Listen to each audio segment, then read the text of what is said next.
Hey guys, what is up, and I welcome you to a very new episode of the Did You Know series. This episode, of course, featuring Braum. If you end up enjoying this video, don't forget to hit that like button, but without any further ado, let us go straight into his abilities. A huge thing about Braum's passive is his allies' auto attacks can also apply the stacks. However, Braum of course must apply the first one. Somewhat on the contrary, after the 4 stacks have been applied, only Braum can deal the bonus magic damage with his auto attacks and not his allies.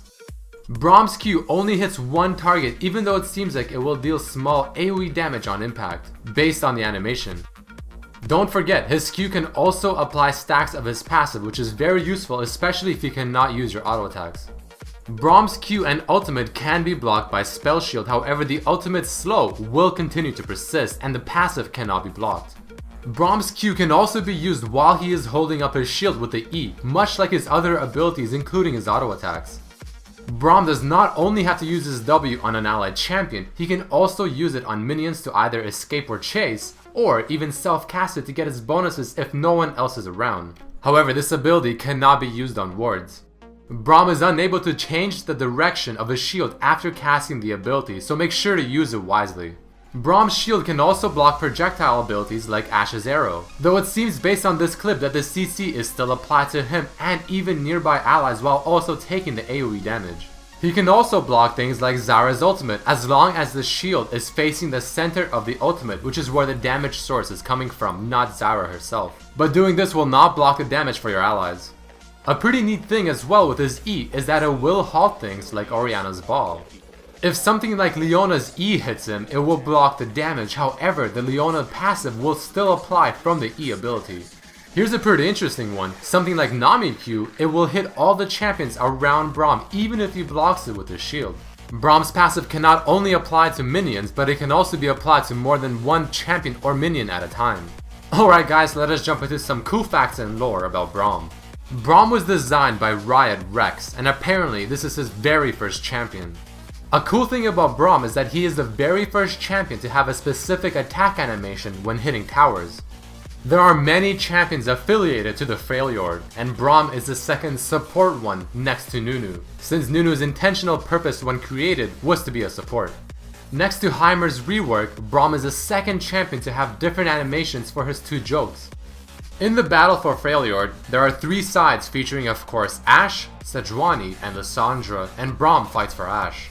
A fan-made champion called Angus was somewhat of an inspiration for the creation of Braum, since both are very manly champions who can apparently intercept projectiles.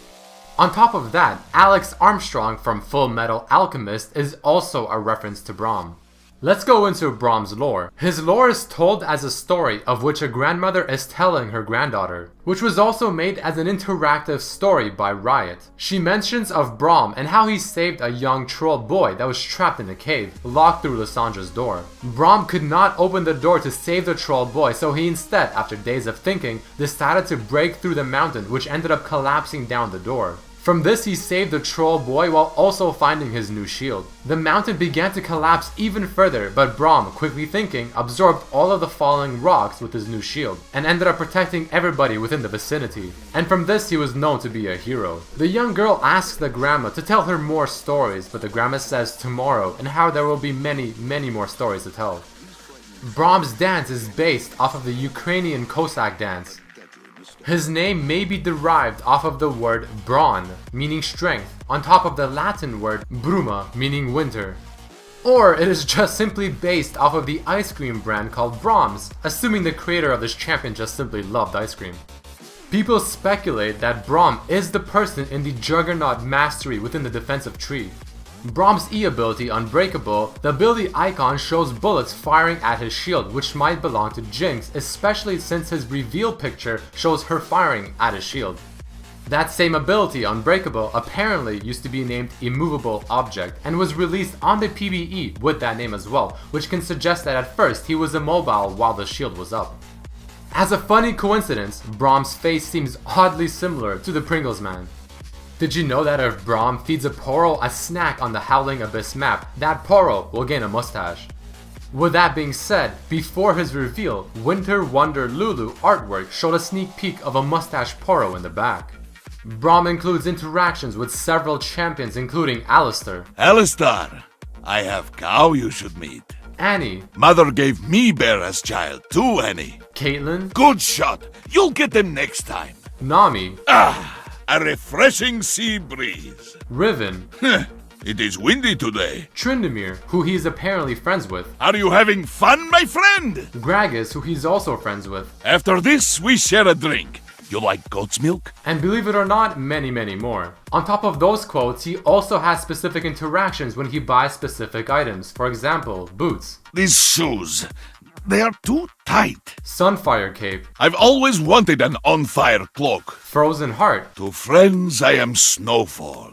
To enemies, I am avalanche. Randuin's. A shield for my shield? I like it. And many more here as well. Braum's quote. Mother always said, float like iceberg, sting like thrown iceberg. Seems to be a pun for Muhammad Ali's quote, float like a butterfly and sting like a bee. Braum's other quote. Sometimes, shield becomes smashing board. Can reference to a video from YouTuber Dorkly where he acts as Link and says that his shield is a smashing board. Both Rengar and Braum share a quote. Not so fast! Not so fast! Of which they both say it upon using their snaring or slowing abilities. During Braum's jokes, you can see a Poro that is on his shield the whole time. Sometimes it's a Poro with a mustache, sometimes without. Dragon Slayer Braum shares a theme with Dragon Slayer Vayne, Jarvan, and Pantheon. Did you know that if Braum feeds a Poro on the Howling Abyss while in the Dragon Slayer's skin, that Poro will get an orange mustache? Also, in this skin's joke, he puts his head into the dragon's mouth on his shield, referencing to a lion tamer's performance.